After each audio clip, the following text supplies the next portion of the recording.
اگر آپ پاکستان میں فائلر بننا چاہتے ہیں تو آپ کو کیا کیا ڈاکومنٹس ریکوائرڈ ہیں، ویڈیو اینڈ تک دیکھیں تاکہ ہم ہر ڈاکومنٹ کی ڈیٹیل آپ کو بتا سکیں۔ السلام علیکم، میں ہوں ایڈوکیٹ یاسر شفاعت اور آپ دیکھ رہے ہیں دا لیگل کانسیپٹس۔ ہمارا ٹاپک آج کا بہت امپورٹنٹ ہے جس میں ہم ڈاکومنٹس کے اوپر بات کریں گے۔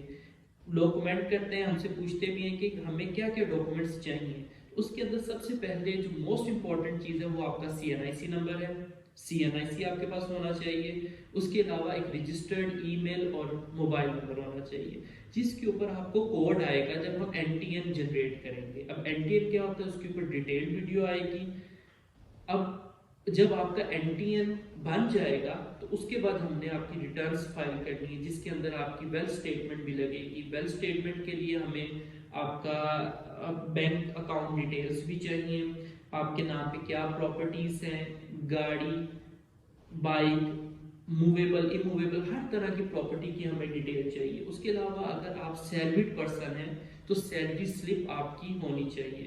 انٹرسٹنگ میں آپ کو ایک بات یہ بتانا چاہتا ہوں جو شاید آپ کو نہ بتاؤ، جب آپ کو سیلری سلپ ملتی ہے تو سیلری سلپ کے اوپر خاص طور پہ لکھا ہوتا ہے ود ہولڈنگ ٹیکس، یعنی وہ ٹیکس جو امپلائڈ نے آپ کے بہاف پہ پہلے ہی پے کر دیا ہو، تو وہ آپ کا ٹیکس پہلے ہی FBR کو جا چکا ہے۔ تو جب ہم آپ کی ریٹرن فائل کریں گے تو آپ کے بینک اکاؤنٹس میں سے کٹنے والا ود ہولڈنگ ٹیکس اور جو آپ کے امپلائڈ نے پے کیا ہے، یعنی جو آپ کی سیلری سلپ کے اوپر مینشن ہے، وہ سب آپ کے ٹیکسیبل اماؤنٹ سے ڈیڈکٹ ہو جائے گا۔ ٹھیک ہے، جتنا آپ کا ٹیکس بنتا ہے اس میں سے وہ کم ہو جائے گا۔ اور ایک اور انٹرسٹنگ فیکٹ آپ کو میں یہ بتاتا ہوں کہ آپ کا ٹیکس زیادہ کٹا ہوتا ہے اتنا آپ کا ٹیکس نہیں بنتا، تو آپ اس کو ریفنڈ کلیم کر سکتے ہیں۔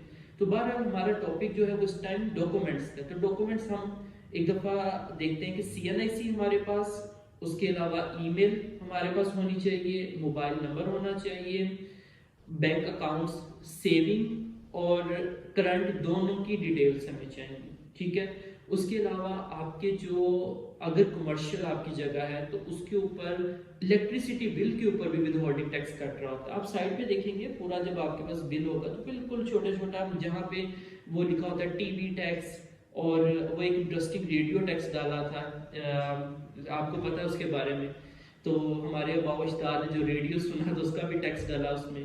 تو اس طرح کر کے اس پہ ٹیکسز لگے ہوتے ہیں۔ تو 20,000 سے اوپر کا جو بل ہوتا ہے اس کے اوپر انکم ٹیکس I.ٹیکس لکھا ہوتا ہے، وہ ٹیکس بھی آپ کا کلیم ہوتا ہے at the time of return.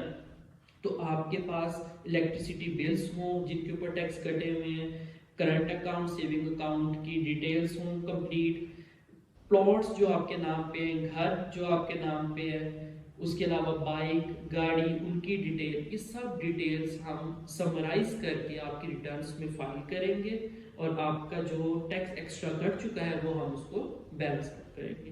ٹھیک ہے، تو یہ ہمارے ڈاکومنٹس تھے۔ آپ کو آئی ہوپ کہ سمجھ لگ گئی ہے یہ کمپلیٹ۔ یہ ڈاکومنٹس آپ نے ہمارے آفس بھی آنا ہے تو لے کر آنا ہے، اور اگر آپ خود فائل کر رہے ہیں تو ان ڈاکومنٹس کی آپ کو ضرورت ہے۔ ٹھیک ہے، تو انشاءاللہ نیکسٹ ویڈیو میں ملیں گے۔ اللہ حافظ۔